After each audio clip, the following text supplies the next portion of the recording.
প্রতিদিন নতুন নতুন ভালোবাসার গল্প পেতে আমাদের চ্যানেলটি সাবস্ক্রাইব করে বেল বাটনে ক্লিক করুন। আমাদের আজকের গল্পটি অনেক অনেক রোমান্টিক হতে চলেছে। তো ভিডিওটি শুরু থেকে শেষ পর্যন্ত দেখবেন। আশা করছি আপনার অনেক ভালো লাগবে।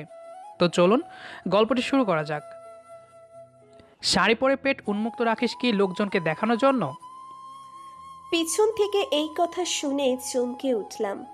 চটপট পিছনে তাকিয়ে দেখি তানভীর ভাইয়া দাঁড়িয়ে আছেন। ওনার ফেস দেখে বোঝা যাচ্ছে উনি খুব রেগে আছেন। আমি ওনাকে দেখে চোখ নিচে নামিয়ে ফেলি। ভাবতে থাকি উনি এতক্ষণ সামনে ছিলেন, হঠাৎ আমার পিছনে কিভাবে এলেন, তাও আবার এমন একটা কথা বলতে। ভয়ে ভয়ে তানভীর ভাইয়ার দিকে তাকাতেই তিনি কড়া গলায় বলে উঠলেন, এখনও দাঁড়িয়ে আছিস তুই? কথা কানে যায় না? শাড়ি ঠিক করে আয় জলদি, নইলে একটা চড়ও মাটিতে পড়বে না। ওনার কথা শুনে নিচের দিকে ভালো করে তাকালাম। সত্যি বলতে সত্যিই আমার পেট দেখা যাচ্ছে। আমি আর দেরি করলাম না, দৌড়ে আমার রুমে চলে আসলাম। ইচ্ছে মতো অনেকগুলো সেফটি পিন লাগিয়ে দিলাম শাড়িতে। এইবার শাড়ি কেন, শাড়ির বাপেরও ক্ষমতা নেই খোলার। শাড়ি ঠিক করে একটা স্বস্তির নিঃশ্বাস ফেললাম আমি। ইস, কি লজ্জাটাই না দিল তানভীর ভাই আমাকে। অন্যভাবে বললেও তো পারতো, এইভাবে বলে লাগে। আজ আমার ভাইয়ার বিয়ে, শাড়ি পরেছি ওই জন্য। রেডি হয়ে নিচে নেমে দাঁড়িয়েছিলাম সবার সাথে গাড়িতে উঠবো বলে। ঠিক তখনই তানভীর ভাই এসে আমায় এই কথা বলল। আমি অনু, আমরা দুই ভাই বোন। আমার ভাইয়ের নাম অয়ন, আজ তার বিয়ে। তানভীর হচ্ছে ভাইয়ার বন্ধু, কিন্তু কোনো কারণে উনি আমার উপর রেগে আছেন। সেটা আমি কেন, আমার পরিবারের কেউই জানে না। আমাদের বাড়িতে আসলেই ওনার প্রথম কাজ হলো আমাকে দিয়ে তার নোংরা শার্ট পরিষ্কার করানো। আমি কিছু বলতে গেলেই আমার আম্মু আমাকে এক গাদা বকা দেয়, বলে, তোর ভালোর জন্যই বলছে, পরিষ্কার করে দে, কাজ শেখ, তোরই মঙ্গল। বাধ্য হয়ে আমাকে তার সব কথা শুনতে হয়। হুট করে বাসায় আসে আর আমাকে দেখলেই এটা কর ওটা কর, ওনার এসব অত্যাচার শুরু হয়ে যায়। তবে এসবের জন্যে ওনার উপর রাগ হলেও আমি ওনাকে ভীষণ পছন্দ করি। প্রথম দেখায় ওনার উপর ছোটোখাটো ক্রাশ খেয়ে যায়, তারপর তা ধীরে ধীরে ভালো লাগায় পরিণত হয়। ভালোবাসার কথা বলতে পারবো না, এগুলো শুধু আমার মাঝেই সীমাবদ্ধ, কাউকে শেয়ার করিনি। শাড়ি ঠিক করে নিচে নেমে এলাম। তানভীর ভাইয়া একবার আমার দিকে তাকিয়ে চোখ সরিয়ে নিলেন। আমরা গাড়িতে উঠে রওনা দিলাম কমিউনিটি সেন্টারে। তানভীর ভাইয়া আমাদের গাড়িতে উঠলেন না, কারণ ওনার বাইক ছিল। কমিউনিটি সেন্টারে এসে খাওয়া দাওয়া শেষ হলো। ভাইয়ার বিয়ে পড়ানো হলো। আমার ভাবিকে অনেক সুন্দর দেখতে। ভাবির সাথে আমার আগেও পরিচয় ছিল। আমাদের কলেজের আমার সিনিয়র ছিলেন উনি। ভাইয়ার সাথে 3 বছরের সম্পর্ক ছিল। অবশেষে দুই পরিবারের মতে তাদের বিয়ের আয়োজন করা হলো। বিয়ে শেষ, এবার বিদায়ের পালা। ভাবি খুব কেঁদেছেন, মেকআপ সব নষ্ট হয়ে গেছে। তবে আমার ভাবিকে একটুও খারাপ লাগছে না, কারণ সে সুন্দর। সবাই গাড়িতে উঠে পড়ল, শুধু আমিই উঠতে পারলাম না। গাড়িতে নাকি জায়গা নেই। ভাবির দুজন বোন এসে গাড়িতে বসে পড়ায় আমি বসতে পারলাম না। অন্য গাড়িগুলোতেও সবাই চেপে চুপে বসেছে। আমি মন খারাপ করে ওখানে দাঁড়িয়ে আছি। ভাইয়া আর আম্মু বলেছে তানভীর ভাইয়ার সাথে আসতে। এটা শোনার পর ভয়ে ঘেমে একাকার অবস্থা আমার। ওই তানভীর ভাইয়ার বাইকে কিনা চড়বো আমি? একা পেয়ে কখনো আমাকে বাইক থেকে ফেলে দেন। ওনাকে এক দণ্ড বিশ্বাস নেই আমার, কিন্তু কিছুই করার নেই। সবাই গাড়ি নিয়ে সাই সাই করে চলে গেল আমার সামনে দিয়ে। আমি চুপটি করে দাঁড়িয়ে আছি। এমন সময় পেছন থেকে তানভীর ভাইয়া বলে উঠলেন, তাড়াতাড়ি উঠে আয়, আমি তো ড্রাইভার নয়, বুঝলি? হুঁ, আমি যেন ওনার বাইকে নিচে থেকে উঠতে চেয়েছি। ড্রাইভার তো দূরে থাক, আপনাকে কেউ কাজের লোকেরও কাজ দিবে কিনা আমার তার সন্দেহ। মনে মনে এসব ভাবছি আর হাসছি খুব। হুট করেই তানভীর ভাইয়া এসে আমার হাত টেনে আমাকে বাইকের সামনে দাঁড় করান। উনি বাইকে উঠে বসেছেন, তারপর আমাকে উদ্দেশ্য করে বললেন, তোর পিছনে টাইম নষ্ট করার কোনো ইচ্ছে নেই আমার। উঠে বস, নইলে একা রেখে চলে যাব। ওনার কথায় তড়িঘড়ি করে উঠে ওনার পিছনে উঠে বসলাম আমি। মুহূর্তেই উনি বাইক স্টার্ট দিলেন। এটা বাইক না প্লেন আমি কিচ্ছু বুঝতে পারছি না। এত স্পিডে কেউ বাইক চালায়? এদিকে আমি নিজের ব্যালেন্স ধরে রাখতে পারছি না। বারবার হাতটা ওনার কাঁধে গিয়ে পড়ছে। কিছু দূর যেতেই আমি বাইক থেকে পড়ে গেলাম রাস্তায়। কয়েকটা গড়াগড়ি খেয়ে থামলাম একটা গাড়ির সামনে। ব্যথায় হাত পা একেবারেই অভ্যস হয়ে গেছে। অনেক চোট পেয়েছি, রক্তও পড়ছে অনেক। বাইকের চাকার সাথে আমার শাড়ির আঁচল মুড়ে গিয়েছিল, তাই এই দুর্ঘটনা। তানভীর ভাইয়া দৌড়ে বাইক থেকে নেমে এলেন আমার কাছে। আমার চোখ দিয়ে পানি পড়ছে, ব্যথায় কাতরাতে থাকলাম আমি। তানভীর ভাইয়া আমাকে এক ঝটকায় কোলে তুলে নিলেন। তারপর কোথাও যেতে যেতে বললেন, শাড়ি সামলাতে না পারলে শাড়ি পরিস কেন? এই অবস্থাতেও আমাকে বকতে ওনার বুকে বাঁধল না? কি নিষ্ঠুর উনি! একটা অটো করে আমাকে হাসপাতালে নিয়ে এলেন উনি। স্যালাইন লাগিয়ে দেওয়া হলো আমাকে। ডাক্তারেরা ওনাদের কাজ করছেন। আমি চুপ করে শুধু তানভীর ভাইয়ের দিকে তাকিয়ে আছি। উনি চোখ গরম করে আমার দিকে তাকাতেই সাথে সাথে চোখ বন্ধ করে ঘুমের দেশে হারিয়ে গেলাম আমি। ভাইয়ার বিয়ের 3 মাস শেষ হলো আজ। বাসায় আজ কিসের যেন আয়োজন করছে আম্মু, আব্বু, ভাইয়া আর ভাবি মিলে। আমি কিছুই বুঝতে পারছি না, আমাকে বলাও হয়নি কিছু। তানভীর ভাইয়া রোজ রোজ আমাদের বাসায় আসেন এখন। আগের মতন আমাকে আর তার নোংরা শার্ট পরিষ্কার করতে বলেন না উনি। এটা আমার খুব ভালো লেগেছে। যাক, শেষমেশ একটা কাজ থেকে মুক্তি পেলাম। আজও তানভীর ভাইয়া এসেছেন। আমি টিভি দেখছিলাম। আমাকে দেখে আমার পাশে উনি বসে পড়লেন।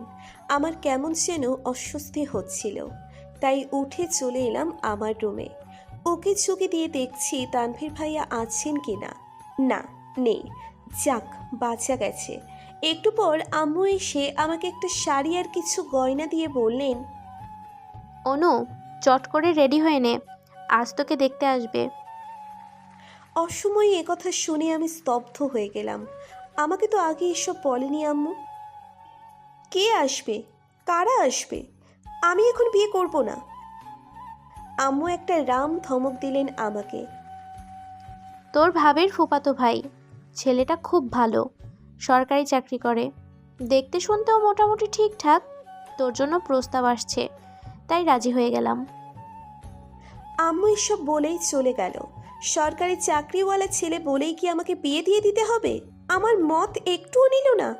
ভাবি এসে আমাকে রেডি করিয়ে দিল। কিছুক্ষণ পর পাত্রপক্ষ এলো। আমাকে তাদের সামনে নিয়ে বসানো হলো, কিন্তু আমার নাম ধাম ছাড়া অন্য কিছুই জিজ্ঞেস করলো না আমাকে। ছেলেটা কে এক নজর দেখলাম। হ্যাঁ, ঠিকই আছে, হ্যান্ডসাম বেশ, কিন্তু মনে যাকে একবার ভালো লেগে যায়, তার সামনে হাজার গুণ সম্পূর্ণ কেউ এলেও তাকে ভালো লাগবে না, কিছুতেই না। মনের মানুষ সবার থেকে আলাদা হয়। এখন এই মুহূর্তে আমার একটা গান মনে পড়ছে, মন যাকে চাই তাকে পাই না, স্বপ্ন আমার ভাঙা আয়না। Like seriously? আমাকে আংটি পরিয়ে দিয়ে চলে গেল তারা। রুমে এসে খুব কাঁদলাম আমি। এই মুহূর্তে শুধু একজনের চেহারাই আমার চোখের সামনে ভাসছে, আর সে হলো তানভীর ভাই। আমার ভালো লাগা যে কবে ভালোবাসায় পরিণত হয়ে গেছে বুঝতেই পারিনি আমি। তানভীর ভাইয়াকে কোনো দিনও বলতে পারবো না যে আমি তাকে ভালোবাসি। ওনার যা রাগ, তুলে কবে আছাড় টাছাড় দিয়ে দেন।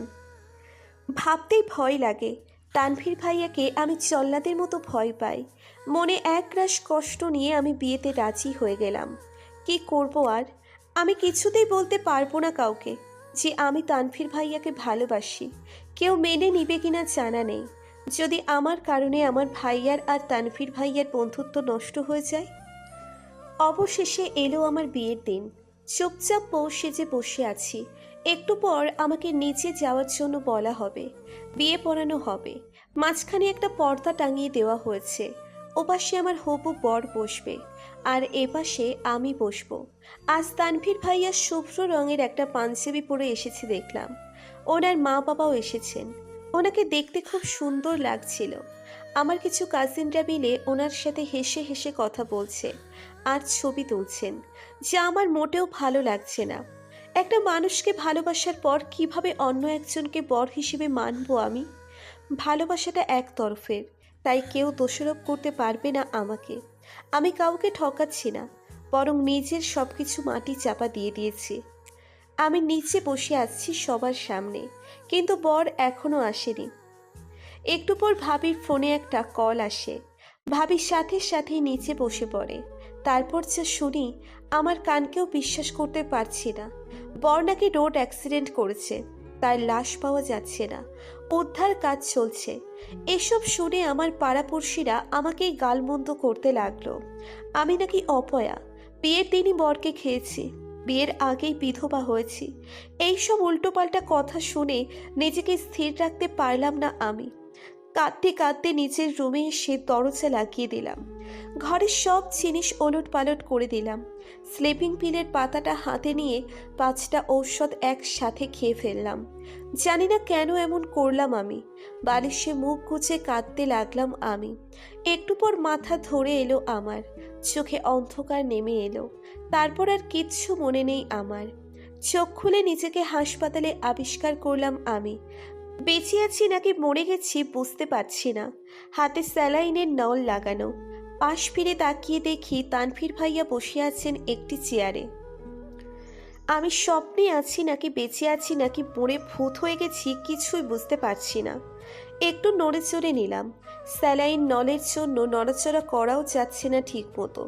আমি চেই না আমার হাতে চিমটি কেটে কিছু বোঝার চেষ্টা করব, ঠিক তখনই তানভীর ভাইয়া হুট করে আমার গালে ঠাস ঠাস করে দুটো থাপ্পড় দিয়ে দিলেন। আমি গালে হাত দিয়ে শুয়ে আছি। দেখলাম ওনার চোখ মুখ ফুলে লাল হয়ে আছে। এইবার বুঝলাম আমি স্বপ্নে নেই, বেঁচে আছি, বাস্তবে আছি। তানভীর ভাইয়ার চোখ মুখ এত ফোলা কেন? আচ্ছা, উনি কি কেঁদেছেন? কিন্তু কেন কেঁদেছেন? আমার ভাবনার বিচ্ছেদ ঘটে তানভীর ভাইয়ার ধমকে। উনি চিৎকার দিয়ে বললেন, সুইসাইড করার শখ হলে আমাকে বলতেই, আমি নিজেই তোকে নানা ধরনের উপায় বলে দিতাম। এমন কাজ কেন করলি তুই? কাউকে না জানিয়ে সুইসাইড কেন করতে গেলি? এটা মহাপাপ, জানিস না? আমি ঠোঁট উল্টিয়ে বললাম, আমি সুইসাইড করলে আপনার কি? কথাটা শোনা মাত্রই তানভীর ভাইয়া আমার দিকে ঝুঁকে পড়লেন। আমি আমার মুখটা অন্যদিকে নেওয়ার চেষ্টা করছি।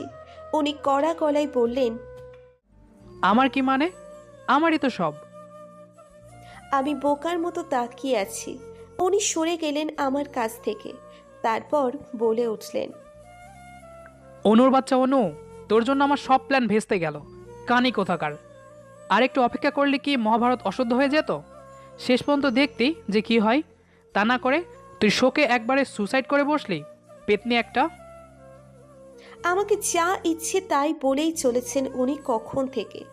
আম্মু আপু ভাইয়া কাউকেই দেখছি না, শুধু উনি একাই এখানে আছেন। দরজা ঠেলে ভাইয়া আর ভাবি ভিতরে ঢুকলো। ওদের দেখে একটু স্বস্তির নিঃশ্বাস ফেললাম। ওদের পিছনে বোরখা পরা একজনকে দেখলাম আমি। ভাবি দরজা একটু চেপে দিলেন। সব কিছু আমার মাথার উপর দিয়ে যাচ্ছে। ভাইয়া এসে আমায় বলল, অনু গাধি, শেষ মুহূর্তে এসে তুই এই ক্যাচালটা কেন করলি? আমি হাঁ করে তাকিয়ে আছি ভাইয়ার দিকে। কি বলছে এসব ভাইয়া? সবাই মিলে এভাবে আমাকে বকছে কেন? আর কিসের প্ল্যানম্যানের কথা বলছে ওরা?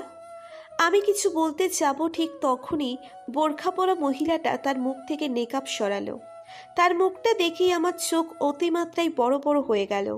এ কোনো মহিলা নয়, এ হচ্ছে যার সাথে আমার বিয়ে হওয়ার কথা ছিল সে। মাথা এমনিতেই ঘুরছে, তার উপর এদের সব নাটক ফাটক আমার মোটেও ভালো লাগছে না। চেঁচিয়ে বলে উঠলাম, এই এই আপনি নাকি মারা গেছেন? এখন এখানে কি করছেন আপনি? আমার চিৎকার শুনে তানভীর ভাইয়ার সাথে সাথেই আমার মুখ চেপে ধরে। ভাইয়া গম্ভীর হয়ে বলে, ও মারা টারা যায়নি অনু, এটা আমাদেরই প্ল্যানের একটা অংশ।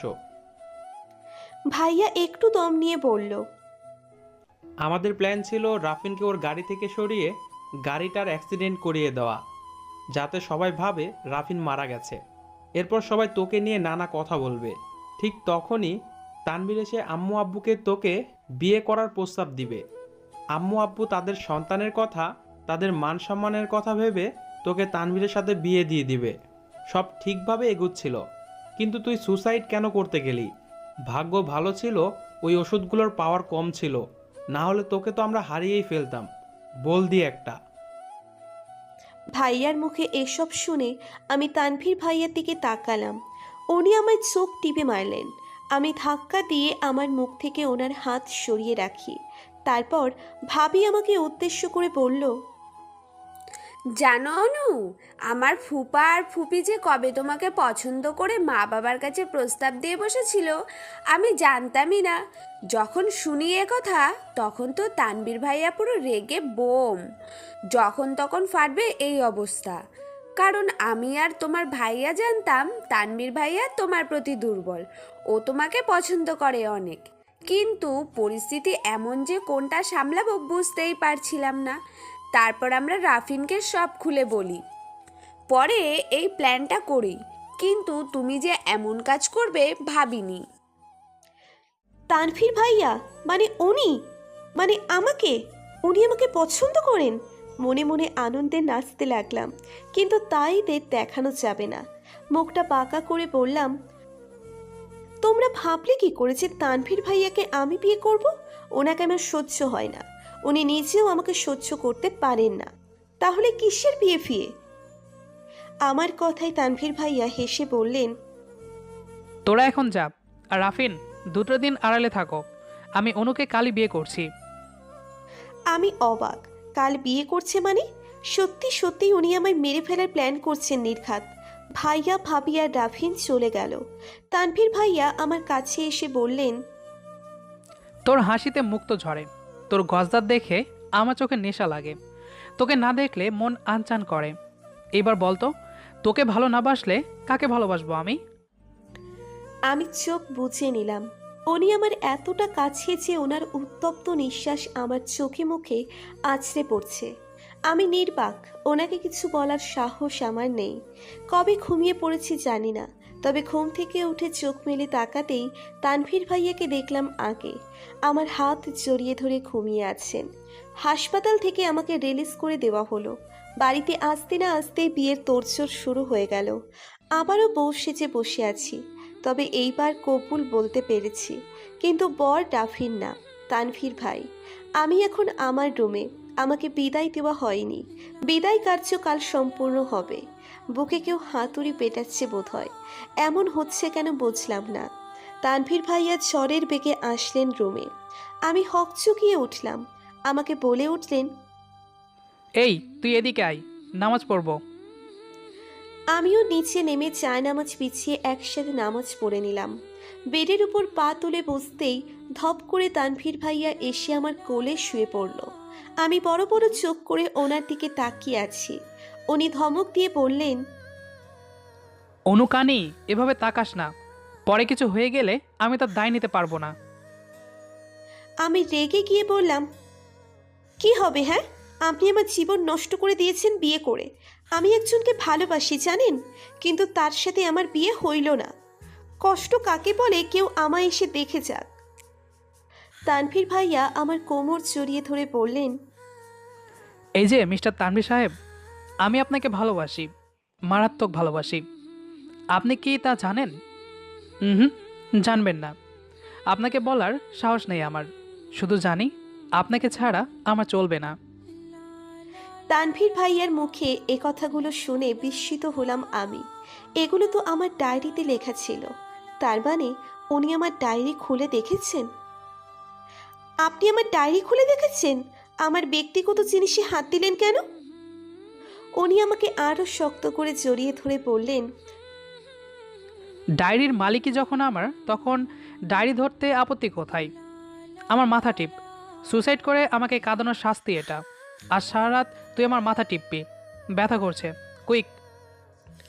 ব্যাস, আর কি করার আছে?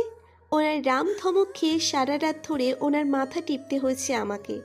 কি আজব বর্ডে বাবা। তো যাই হোক, গল্পটি এ পর্যন্তই। আমাদের আজকের গল্পটি আপনার কাছে কেমন লেগেছে সেটি অবশ্যই কমেন্ট করে জানাবেন। আর নিয়মিত এরকম রোমান্টিক ভালোবাসার গল্প শুনতে আমাদের ইউটিউব চ্যানেল এবং ফেসবুক পেজটির সাথেই থাকবেন। ধন্যবাদ সবাইকে।